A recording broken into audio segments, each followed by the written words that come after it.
Hi, everyone, and welcome to another episode of Version 1, a podcast where interesting people come to talk about their creative process, imposter syndrome, inspiration, failures along the way, and much more. I'm your host, Waverly, and you can follow the show on Instagram at Version 1 Podcast and subscribe to our Substack, version1podcast.substack.com. You can also find me on buymeacoffee.com/Waverly Colville if you want to support the show. You can listen to this episode wherever you get your podcasts or head over to YouTube to watch the video version. Remember to leave us a nice review and rate us 5 stars. All right, let's get into the episode. All right, everybody, I am here with my guest this week, author coach, and book designer, Tami Dever. Tami, welcome to the show. Thank you so much for having me, Waverly. Yes, I'm so excited you are here today, and we get to learn all about your author journey and designing books, which is really cool. Could we just start with having you introduce yourself, a little bit about yourself and the work that you do? Absolutely. I am the founder of TLC Book Design. I've spent 30 years so far designing books and coaching authors. I've also published 6 books, 4 of them inspired by 70s and 80s music. Gotta love that music, man. That's how I grew up. My latest picture book is for Gen X, and we live in Austin, Texas. My husband and I are originally from Wisconsin, so we are diehard Packer fans. We have 2 kids and a rescue dog, and I also play keyboard in an adult band through the School of Rock. Whoa, that's so cool. Okay, there's a lot to unpack there. One, I love Austin, so I'm so jealous you're living in Austin. Do you go swimming in Barton Oh, Springs a lot? no, no, we even No? have a pool, and I don't swim much. I'm a landlubber. I used to ride horses a lot. Oh, so cool. Well, I mean, Texas is the perfect place to do that. That's really cool. And number two, I'm sorry about the Packers. They just got out. Oh, so sorry. My Thank boyfriend is you. a huge Packers fan, Yeah, and so we watched that game and it was very sad. it was brutal. Yeah, I'm still in mourning. Aw, I'm so sorry for your team, but I'm up here in Buffalo, so I'm a Bills fan, so I'm happy. Yeah. But yeah, my boyfriend's he's originally from Pennsylvania, but he's a big Packers fan. But he's also Philadelphia Eagles fan, and they both got out. So this weekend was a sad one. Nice. um, so you are an author coach, and a book designer. We're gonna dive into all of that. But I'm curious, when you were a kid, what did you want to be when you grew up? Did you want to be a writer or an author always? I never aspired to be an author or a writer, but I wanted to be a designer. In 6th grade, we had to do an essay, I guess, on what we were going to be when we grew up, and I was going to be what was then called a commercial artist. And I've always known that. I've never wavered from it. I did want to be a professional equestrian quite often. Like, I Wow. was a horse crazy little girl, so I would have loved to do that, but I knew that wasn't going to happen. So I dreamed, but I knew it wouldn't happen. But the designer, that was just my goal from the start. Wow, that's so cool. I was a horse girl too, so I've always loved horses. I never I think I went to like one or two shows when I was like in elementary school, like one of those like small backyard horse shows and stuff like that. But yeah, I always loved horses too. But that's really cool that it seemed like you were always very like design focused. It seems like you always had the eye or like the natural like creative inclination toward that. So that's really cool. You said you wrote 6 books. Could you tell me about some of the books that you've written? So the first book I wrote is called My Publishing Journey. And I didn't set out to write or publish anything. I do that for other people. And I was going to bed one day and heard a voice. Now I'm a Christian, so I believe God was talking to me and said, "Do a baby book for authors." And I thought, okay.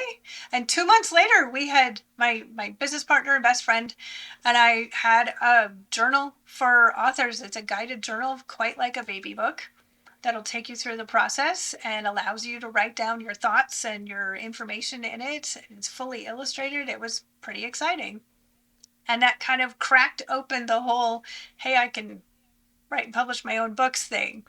So like I said, I'm a big 70s and 80s music fan, and I started doing quiz books. I used to do quizzes like from the internet. I would do these lyrics quizzes for fun, which people thought I Oh, was kind of cool. crazy. But I ran out of them and thought, gosh, I guess I could write my own. So I have several quiz books. Ultimate Mixtape series. And in September, I released a children's book called The Day We Found Yesterday. And it's a very sweet story that encourages storytelling between generations, but it also has over 500 Easter eggs to 80s songs and artists hiding in all of the illustrations. Wow, that's so cool. Yeah. I love how like interactive your books are. That's really cool. Were you also designing books at the time you were writing all these books, or did you transition from one to the other? No, the writing just kind of comes out. Like my brain just thinks in lyrical puns, and if somebody says something, I probably have a song lyric or title or band that can answer that, or it's just how my brain is wired. So all of that came very naturally. My first ultimate mixtape book happened over COVID, so I had a lot of time to do that. I mean, and the other ones just kind of kept coming. And I also got to co-write a book for the Make a Wish Foundation. Oh, that's so And cool. that was just a dream that I had had for many years. And since then, we've done two books for Make a Wish recipients. Oh, that's so cool. What kind of like what are the books about for the Make-A-Wish The kids? first one is for a young girl. She was 4, I believe, at the time, 4 or 5. And it was it's called Julia's Like Me. And it was about her having a disability and that we all have so many things in common. It's a picture book. So we got to write that. And the other one was actually a YA horror mystery type novel for an older author. I mean, older, like 14 maybe. Uh, so they were just an absolute thrill to work with, and such a like I said, dream of mine to be able to give back and reach out through the Make a Wish Foundation. I hope we can do more. Oh, that's so cool. That's really awesome. I want to ask you about how you got into design. You know, you mentioned when you were a kid, you always wanted to be a designer, so you've always kind of had that natural draw towards it. But what did the path actually look like for you? It was long and wonderful for the most part. I actually started TLC graphics when I was in high school. My art Oh, teacher knew wow. that I was really into this and I had a talent for it, and I was probably one of the only students that ever took his classes seriously, sadly. So he kind of took me under his wing, and I grew up in, or I grew up, I went to high school in a town of 9,000. It's a very small town. Mm. Hmm. And the local gas station needed a new logo. So he asked if I would do it. And I got paid probably $50 for, for doing a logo for them.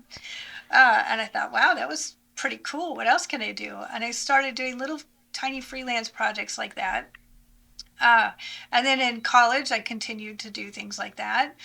And my aunt, while I was in college, wrote a book about her journey with ADHD. And she asked me to do the cover. So why would I say no to that? So I got to do my first book cover while I was in college. I did not know what I was doing. Now we all know full color, and so they called it. Let me preface this: computers weren't being used in for design when I was in college. So I did everything old school. They were cutting and pasting and drawing and all kinds of crazy cool stuff. So I found out we got to do a 4-color cover, which wasn't all that common then. It cost less to use 2 colors of ink then. So 2-color was fairly common. And I thought that meant that I got to use 4 colors, not that that meant full color. So I didn't even know I could do something full color. I used 4 specific colors on the cover then. So it's funny when I look back, like, oh, I was so naive. But that was my first cover. And after college, I got a job with a small magazine in Madison, Wisconsin. Uh, and I thought that was just the dream job, to be able to design. I wanted to design ads for magazines. And of course, I worked for a business magazine, so it wasn't all that glamorous, but it was really cool. I got to do ads, and I did editorial design as well, and ran that end of the magazine for 5 years. But the magazine was owned by a higher education newsletter division or publisher, a very small company, like 32 people. overall. And they started doing books. And one day they came into my office and said, "Listen, nobody else can design this book cover. Do you think you could?" And in 2 hours, I knew exactly what to do. It was so bizarre. I knew exactly what art to use. I did it. And in 2 hours, it was done. And I thought, wow, that was really cool. And it wound up winning an award. And Oh, like, okay, we're nice. on to something. And I started doing some more freelance work for that division of the company and just found out that that was my niche. And instead of doing a lot of different kinds of design, I honed in on the book design. Uh, we moved, got married. I worked for another business magazine, and then I worked for a bridal magazine, which was really neat. And everything went south in the industry, and I wound up taking my freelance business full time, which is something I never wanted to do. I didn't want that pressure. I don't like the business end of things. But that was over 30 years ago. And so Wow. TLC That's so graphics, impressive. thank you. And we've evolved over those 30 years. We used to just do design, and now we do editing and proofreading and printing and coaching and all kinds of good stuff to lead self-publishers through that process. So it's pretty fun. And we became, probably 10 years ago now, we became TLC Book Design instead of graphics. But we're all still here. That's incredible. That's so amazing that your business has grown and lasted over 30 years. That's so incredible. That's not easy to do. So, congrats and props to you and your team on what you've built. That's incredible. Thank you. I'm curious. It seems like book design kind of like it seemed like was your natural path in terms of like opportunities coming to you. But clearly you love it. Clearly, book design is what you're passionate about. So I'm curious because you've designed so many different other types of things from logos to ads to other things. Why is it specifically about like, or what is it specifically about books that like really made you fall in love with like this particular type of design over other types? Well, I grew up as a voracious reader.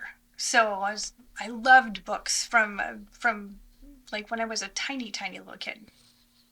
So that helped. And I think when I designed those first few books, it felt natural to me. I knew what to do. I knew how to solve the problem because every design project has a problem in essence. So I knew how to solve those problems, and I could do what I thought was a pretty good job of it.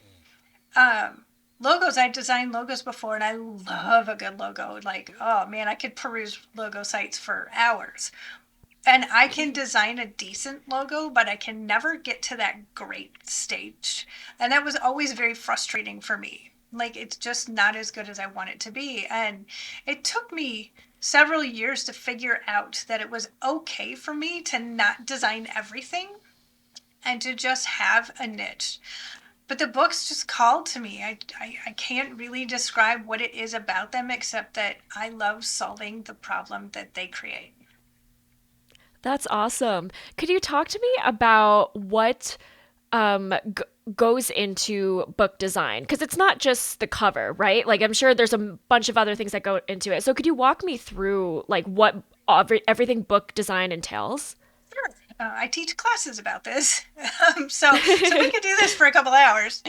But the a book's design involves the cover and the interior, and often they are very different types of design. And some designers only do one or the other. We happen to be good at doing both of those, thankfully. But the front cover is a billboard. The back cover is like an advertisement. The interior is the meat of everything that actually gets somebody to buy the book usually. So the front cover will get you to look at the back cover. The back cover, if done well, will get you inside the book. And if the inside of the book looks inviting, looks like it's easy to read, provides information properly, and reflects the design of the cover, therefore giving you a trusted design, you'll usually get a sale. Wow, that's interesting how you explain it, like in terms of like the viewer, like the reader's journey from like the front to the back to the inside. That's a really interesting way of thinking about it and guiding the reader through one's book when they're considering buying it. That's really cool. What are the factors that you consider when making design choices in a book? Oh, um, well, we have to know about the book and the author. So I always talk with the author first. I want to hear their passion behind their project. Why are they writing it? Who's their audience? So we have to know who the audience is, their age range, their demographic. Um, Once we know that, then we have to know the competition, because my job as a cover designer, especially, is to provide a cover that fits within a specific genre, yet stands out against those same books because they're competition, and ideally is something the author is also proud of. So I need to have a lot of parameters. And of course, there's a size. I'm limited. Usually it's like 6 by 9. Sometimes we have an 8.5 inch square. So I have only so much room to get somebody's attention and give them a glimpse of what they're getting inside. We're not trying to tell a whole story. We have to use type and color and imagery and space properly to get all of that information across. And if my design's done right, then people will innately trust the author with whatever's inside. Gotcha. And you don't read the book, right? You just rely on the author? Sadly, we don't read most of the books, and it's frustrating, but we don't have time. Like, I would never get my work done if I were always reading everybody's books. So often I have to read the books later, unless they're children's books. We can read those. Uh, but yeah, we rely on summaries, and those come from the reader. We want to get we have a questionnaire, several page questionnaire that we have them fill out. If it's a novel, I want to know a lot about the characters and the settings and key moments in the book as well. Yeah, what are that was when we were talking before offline, that was one of the main things that surprised me is like you just go off the information that the authors give you, which is really interesting. You don't because of course like reading a book takes hours and hours, so it makes sense that it's not really possible to do for every book that comes your way. I'm curious, on that questionnaire that you give authors, what are some of the specific questions that you have them answer to help shape the design of the book? Some of them are very mundane. You know, what's the full title of the book? How do you want your name to be read? Right? Those are obvious. Others are a little deeper. We want to know about the demographics of the reader. What is their education? What are they into? Is there a niche of say they're divers, or they're horse equestrians? Something, are they, most of them, into a um, certain hobby? Um, are the buyers of the book different than the readers? A lot of kids' books are like that, or gift books may be like that. Maybe grandparents are the main buyers, but the readers are kids. We have to Oh, Yeah, interesting. so we have to take that into consideration, because then we have two different demographics to work toward. If it's a novel, again, like, tell me what the main characters look like.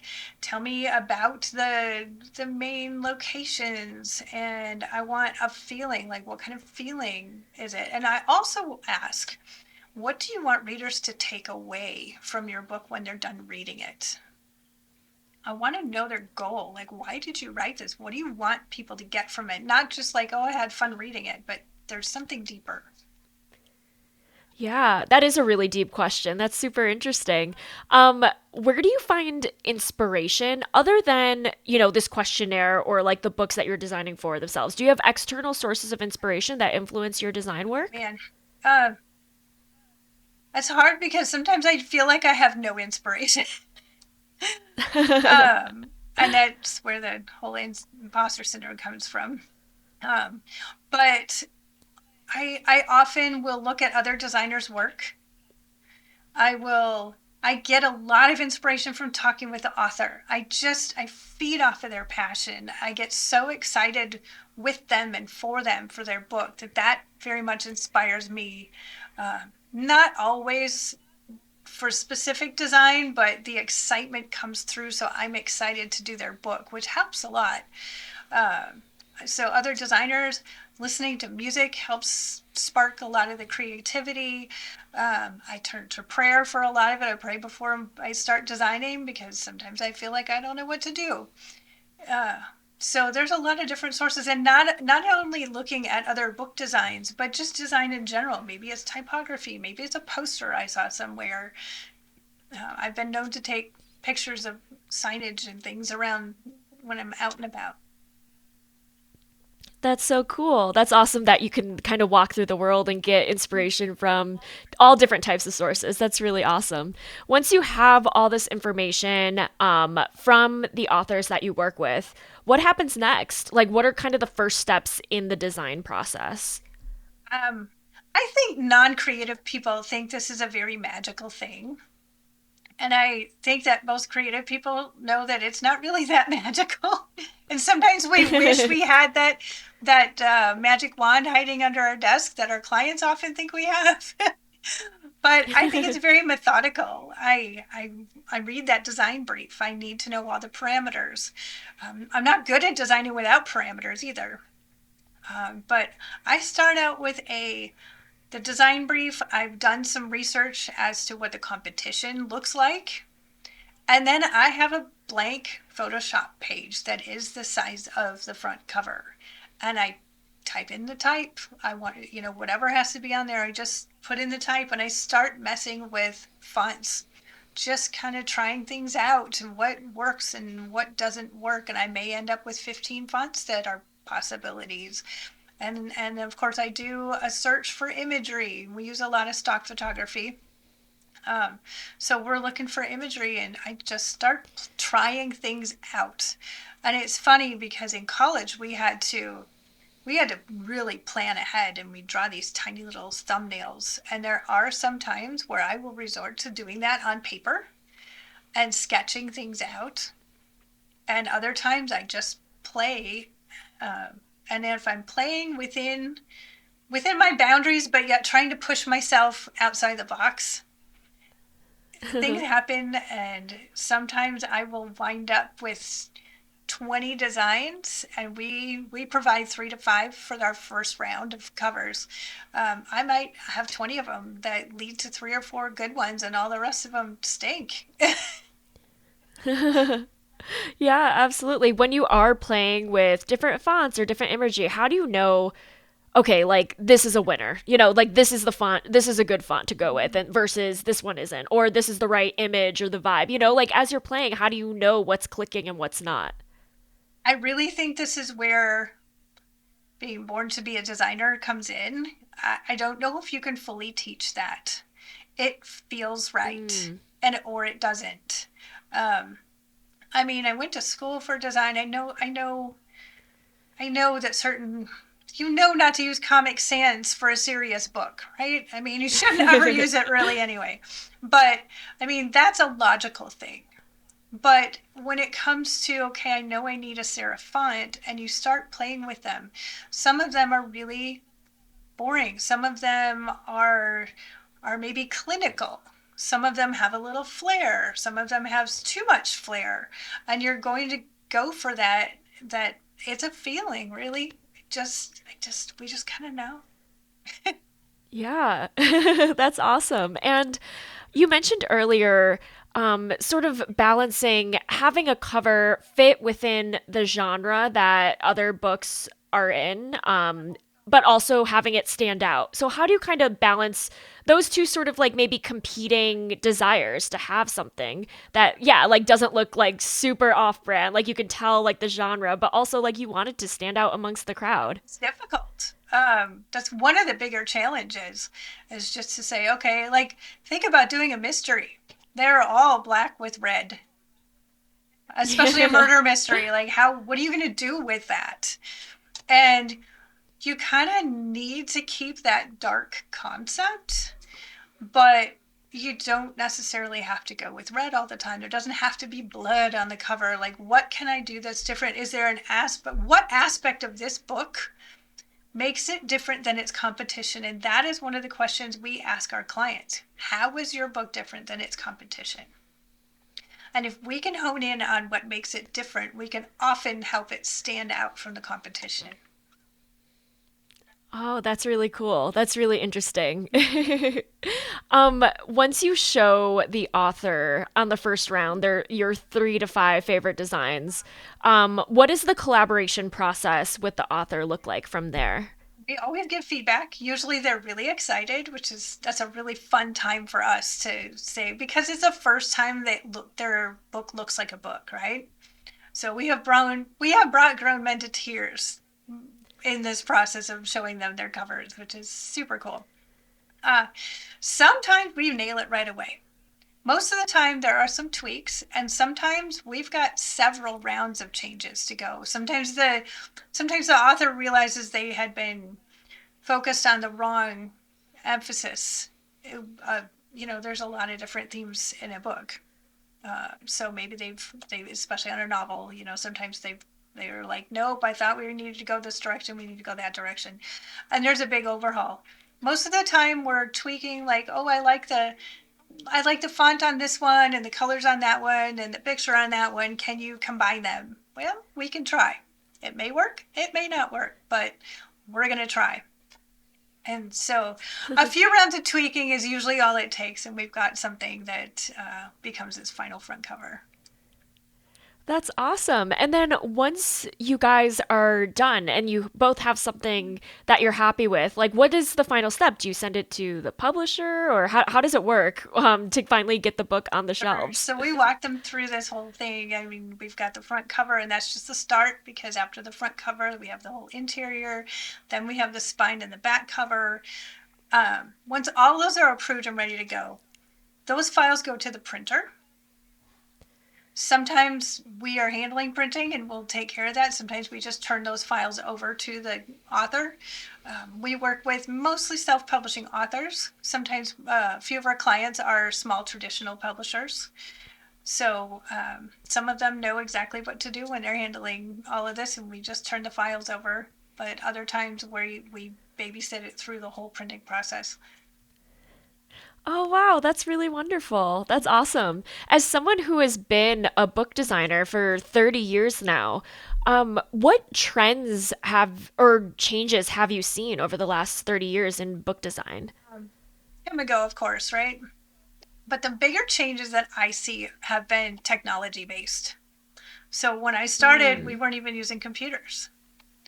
Shortly after I started, just towards the end of my college career, we were using computers just to print out type and not anything fancy. And so we've seen that come in. And then we have layout programs that came out like freehand, and freehand went away, and Adobe Illustrator came to play, and Photoshop came on the scene. We used PageMaker, and that evolved into Quark Express, and then that evolved to everybody using Adobe InDesign. And so we've seen a lot of that technology. I think our favorite one is the PDF file. I can't tell you how many times I would be scrambling to put everything onto a disk or 10 floppy disks or a zip disk, and then get in the car and drive only at the speed limit all the way to FedEx to drop that in the mail to get it out that day for overnight shipping to the printer. And when the PDF came along, we no longer had to turn in our discs. It was all done electronically, and that has been the best thing. I love that. As an author, as well as a book designer, I was curious, being on sort of like both sides of things, has one affected the other, if that makes sense? Absolutely. Um, I know I'm a terrible client. I make so many changes. I would drive another designer insane. So I have the luxury of making all the changes I want. But yeah, I would be a terrible client. Um, the process of publishing my own books has helped so much in my understanding of how our authors are feeling and the process they're going through. this last time I had hired an illustrator for the first time, and we work with other people's illustrators. But this time I hired that person. I saw my book come to life. I saw the first sketches and my characters and what they were going to look like. And then the full final illustrations in color. And it was almost indescribable. It was amazing. And I have so much more excitement for our clients who are going through that now, because I know how exciting it is. It's not just like, oh, this is going to be really fun for you, but I get giddy. I'm like, oh, you have no idea how cool this is going to be. Aw, It's super that's fun. so sweet. That's awesome. Do you think that, I guess, when it comes to your creative outlets of writing books, but also designing, like, I guess, are they creative? How do I want to ask this? Are they creatively fulfilling in the same way, or does one kind of like scratch a different type of itch than the other, if that makes Yeah, sense? Like, how do you think about those playing in your lives? I never really considered that. That's a great question. They are different because when I'm writing in books, like most of my books are quiz books. They involve wordplay and puns and musical aspects. So it's a very different kind of creativity than my actual design work. So writing is a different part of my creative brain, uh, and a lot of fun. And my brain is always there. It's always there. Sometimes I know my family and friends wish I could turn that part off. So um, and I'm often making notes and saying I'm never going to write another book. I'm done. This is enough. And then I probably have 4 or 5 of them in the works now. And whether they ever see the light of day, I don't know, but I have them there. And the design also doesn't stop. And so I'm a stickler with certain parts of typography. I notice on TV ads when they're done wrong, and I'm always yelling at them, like, oh, you guys should know better. That apostrophe is backwards. The apostrophe is backwards. It's in the wrong spot. Like things like that. Uh, but, but yeah, they are different. Yeah, absolutely. Um, what does a typical day in your life look like as someone who is working on multiple books, as you mentioned, that, may or may not end up being published, but also like designing books for all types of authors? Like, what does a day in your life look like? Because I can imagine you're so busy. So my one day feels like 2 days crammed into one. I'm very schedule focused. I'm very time focused and very task focused. So I get stressed out when I get behind, and I'm behind almost every day. So I kind of wound up lately. Just this last year and a half has been ridiculously busy. Like it's cool. It's really cool. But we're working on how to handle it because it kind of got overwhelming. And me publishing a book last year did not help anything because that's like adding yet another job on top of it. But I will typically, once we get our daughter off to school, I'm going to be, getting myself ready. I listen to a sermon online while I'm getting ready and just kind of focusing myself. And the first thing I do work wise is start getting rid of my junk mails and then addressing emails from current clients who need help and from my designers who need things from me. And then I'll address new clients, potential clients. I'm always meeting with new people. I love meeting new people. So I'll have a Zoom with a potential client and talk to them about the process. I'm doing some of my coaching. Um, I'm always designing something at some point in the day. It's not lately, it's not as much as I hope to be doing or wish to be doing. It's hard to balance things because I love coaching and I love designing. And I need to be doing both at once and I can't, right? So I have a lot of stuff. And I'm moving into turning my coaching into a paid service. So I also am like trying to determine what does that look like. I do that very organically now, but how do I formalize that so I can let people know exactly what they're going to get? So that's a project I'm working on at the time being. And then, I'll sometimes I'll stop to practice my keyboard and take a break. I'm not good at taking breaks, but it's really good for me to get up out of my chair, one, and for my brain, when you're creative, to just focus on something else sometimes. So I'm juggling a lot of hats. I'm invoicing people, and I'm paying people, and there's always stuff. There's always something to Yep, do, and I'm right? usually working at night too. I'll take my laptop outside Uh-huh. and at least, or do something like during when it's nice out. Maybe our daughter will be in the pool with her friends, and I'll sit poolside and do some of my work while I'm supervising, something like that. How many books at one time do you and your team work on at It's a once? great question. I think we probably have 15 to 20 in the works right now. Uh, Wow, that's I so know, many. I know, it really is. And they're all in different phases. So, it doesn't mean I'm touching 15 to 20 books a day. But there are phases in the book where we're doing a lot and then we're waiting. And then we're doing a lot more and then we're waiting, whether we're waiting for proofreading or for illustrations to come through. So, I'll touch it for a little bit and then send it back. But we're juggling quite a few projects at a time, and there's only three of us.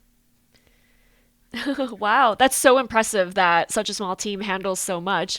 What how long does it take from, an author coming to you being like, "Hey, I would love to work with you to design my book," to okay, like the design is done. Like what's the timeline for that whole For a process? full book, start to finish, editorial, design, getting ready for print, the whole thing, we can do, say, a novel or a simple nonfiction within about 3 months. A children's book, which we do a lot of children's picture books, it's one of our specialties, they take a lot longer because the illustration process takes longer. Those, Oh, those can take interesting. 6 months to a year. Oh, Yeah. wow. I assumed it would be the opposite because novels are Uh, longer, but it makes sense now what you're saying with like the illustration adds a lot more to the right. timeline. Do you have a favorite genre to design for and one that's maybe more challenging? Ooh. Um, well, I got to do a horse photography book once, and that was Oh, I cool. think like that was the most amazing project. And I knew the photographer, but it's a long, really cool story for a different time. That was that was pretty awesome. Of course, I haven't yet, but I would love to do like rock star memoirs. Um, I we love doing Christian memoirs and devotionals, and children's books are just such a sweet spot. So those are all very different kinds of things. I can't stand doing things like textbooks. We don't even take them. Um, they're just not our specialty, not what we like. Um, Sci-fi and a lot of the certain novels that have a lot of illustrative covers, like we don't do very many of them. I enjoy them once in a while, but they take a lot more effort and they're draining for me. They're draining, they're exciting at the same time, but there's so much pressure. I feel, and I put the pressure on myself, but I really want to do something cool. And if I'm doing a Yeah. dog book, I'm not like, oh, I really want to do something cool. I'm like, oh, it's going to be really fun. I'm going to have a good time with this. But there's something to some of the deeper, more layered, visually layered covers that are just, they're taxing and invigorating at the same time. For sure. During your design process, or I guess even as a writer and as an author, do you ever experience creative roadblocks or ruts or writer's block or, whatever you want to call it? Just moments of like inspiration. Maybe you don't know what to do. Like, do you ever experience those types of things? Yeah. Way more often than I wish. Uh, How do you get past it's when you're in a rut? it's really hard. I just I've been doing this 30 years. And even recently, I sat down to design a cover for a returning client and I stared at this. I'm like, I don't know what to do. I don't even know why I'm doing this. I can't design anymore. There's hundreds of other designers out there that could do a better job than me. And that whole imposter syndrome is a roller coaster that I've ridden my whole life. The older I get, the more the downs I think get, because I kind of get you kind of get in a rut and you're more aware of what you're not. When you're young, you can conquer the world and you're everything. Um, so I have to just stop. Sometimes I just have to look at my portfolio and say, look what we've done before, and we've won awards. Our authors, the books that we've created for our authors, have won over 375 awards. Like, I have to Wow. remember this. That's It's really, incredible. it's really such a privilege to be part of that. So I have to look at that. I will talk with my own designers. We talk each other out of our ruts because we understand it and we've seen what the other has created before.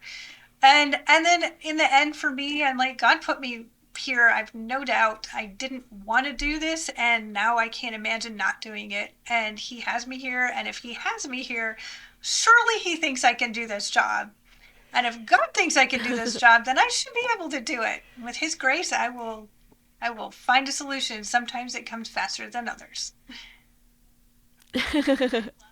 I love what you were saying about looking back on your career to remind yourself of how much you've accomplished. And it reminds me of there's this quote that I forgot who it's by, but the quote is essentially, "You didn't come this far just to come this far," or something. It's something like that. I don't know if I got the wording exactly correctly, but it kind of speaks to what you're saying of like in moments where like I, as a freelancer, and trying to figure my stuff out, and sometimes I'm just like, oh, should I just like start over or like get a full-time job or something like that. I'm like, no, like okay, like I maybe am in a low point right now, or maybe feel unsure of myself now, but I didn't come this far just to come this far. And so that kind of speaks to like you looking back on your career, because I mean 375 awards is nothing to scoff at. That's so impressive. It's pretty neat.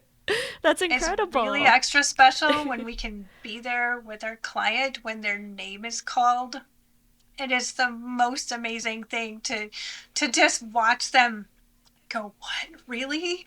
And often we're all bawling and we're clapping, and I can record the moment for them and just be part of that and lift them up. It's one of my favorite things.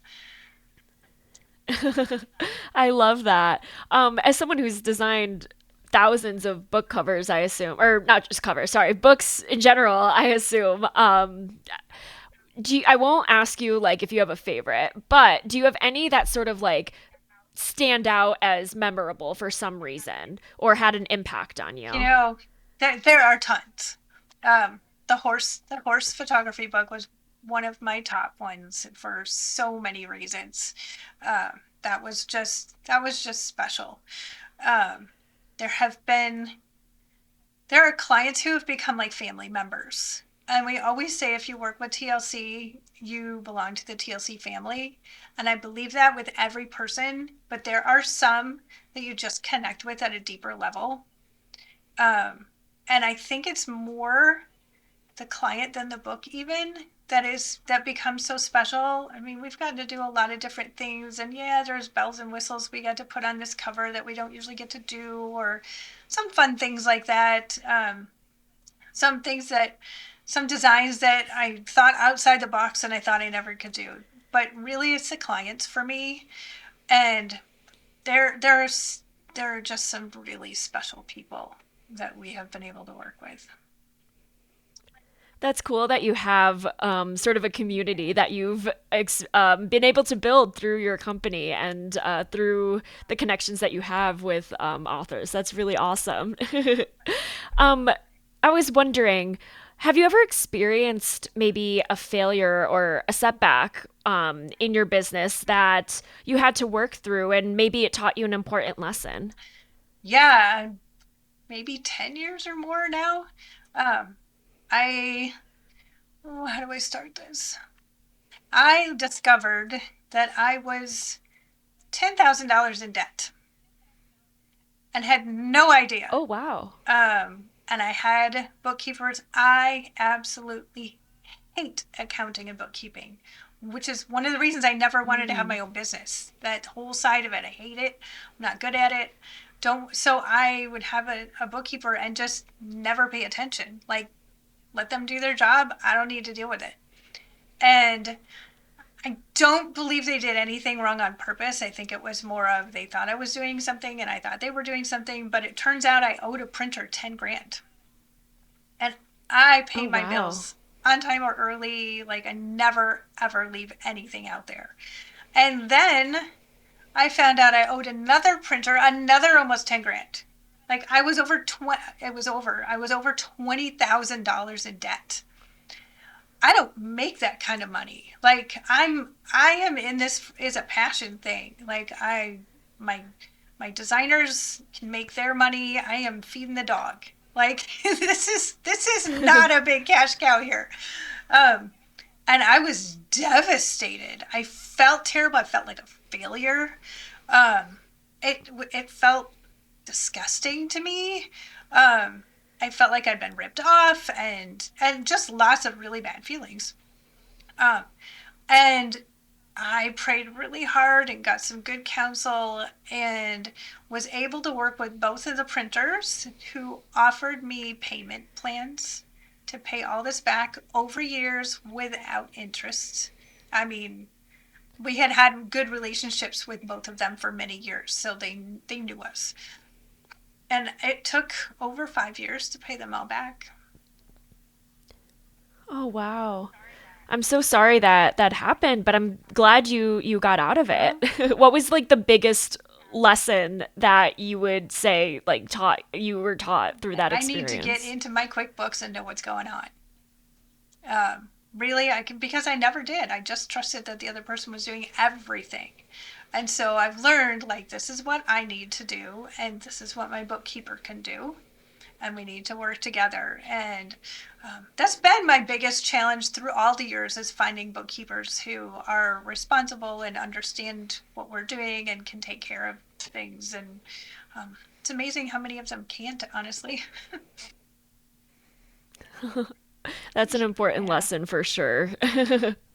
That's something that I've been starting to kind of learn about, like keeping all my receipts and everything and my own freelance business. And yeah, it It sucks. does. It's not fun. And especially when you're already busy doing the things you love to do. Yeah, like, I don't know about you, but when I've got things I love to do and then stuff I don't love to do, I'm always going for the other stuff. Well, I have to serve my clients. This is just my own stuff, and I don't want to do it anyway. So I'm going to serve my clients. And you put it off. It's so easy to do that, and it's not always a good thing. Yeah, for sure. Do you have a dream client that you would love to work with one day? Well, I would love to do some kind of. I would love to do a book for some kind of 80s music celebrity. I think that would just be amazing. Uh, I'm working on write a book right now for the Stuck in the 80s podcast, which is fantastic. I can't wait Oh, for it to come cool. out in a few months. And they're spectacular people, and they have interviewed so many neat people that I grew up listening to their music. So I think it would be great to do some kind of memoir like that. I'm always looking for, a Packer book. How awesome would that be for a book for the Packers? I have a lot of passions. Horse books are a big deal, dogs, and then more Make a Wish Foundation books. Oh, that's a heart project too. So yeah, and there's I could give you a longer list than that. But those are all wonderful. And it's so cool that you're able, because you are a very multi passionate person. Books are obviously like, there's books about Yes, anything and everything. And so it's cool that you can kind of bring your personal passions into your work in so many different creative ways. That's really awesome. it's fun.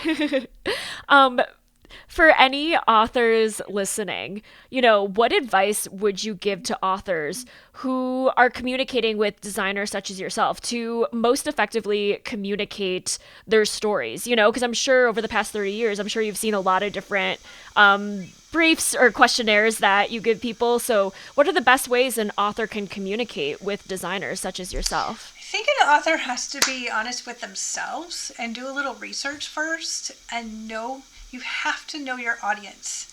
A lot of people are like, my book's unique, there's no competition. There is. I'm glad your book is unique, but there's always another book somebody could pick. So to know all that and to be able to come to a designer knowing those things about your book, knowing your audience, knowing you don't have to know everything about publishing. We can, author coaches help with that. But know your audience and know why you're writing. It doesn't have to be to become a #1 bestseller, but know your why. I love that. I love that. What is your definition of success?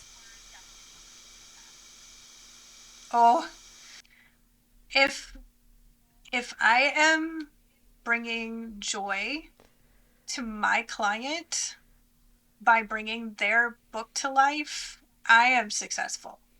That is just the best thing for me, is just helping them, encouraging them, getting them through their own imposter syndrome moments. That is successful. When people trust us to do that, that is a big win.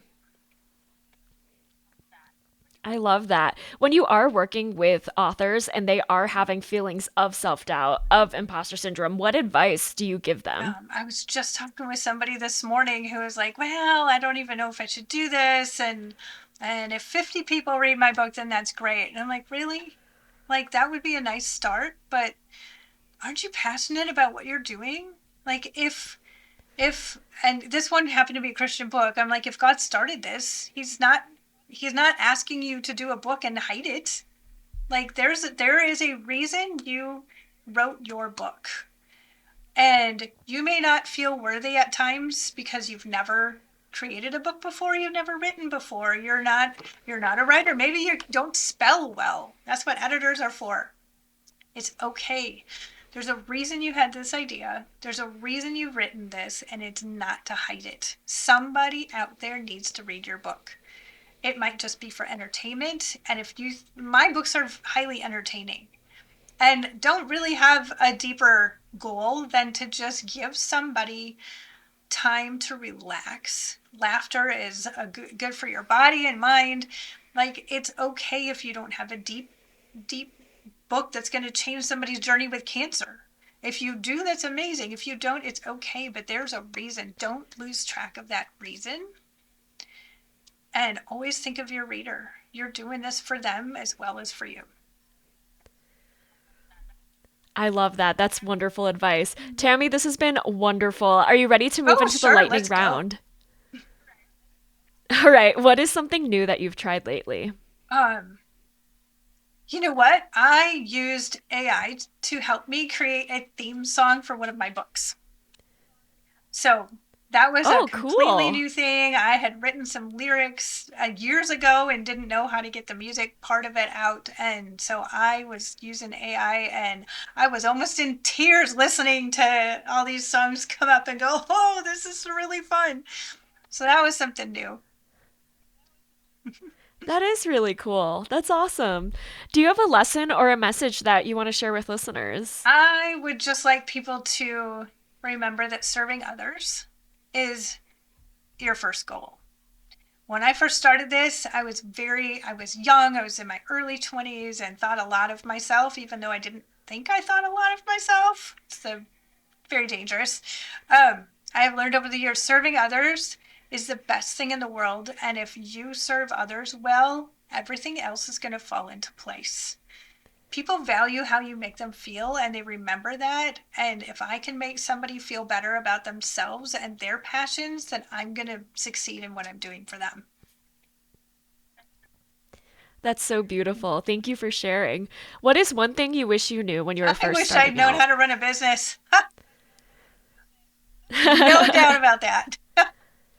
Sometimes I still wish I knew that. Well, I mean, you've been doing it for 30 years, so it seems like you're doing a pretty It good helps to job have a at husband who knows it. as well. All right, Tammy, this has been so wonderful. Thank you so much for coming on the show. Where can everybody find you? Check out your work. Reach out to you if they have a book that needs a design and all of the things. Let Okay, us know where to find so you. TLC Book Design is our primary site. On our contact page, you'll find a way to submit your book idea and sign up for a time for us to chat. It's all free.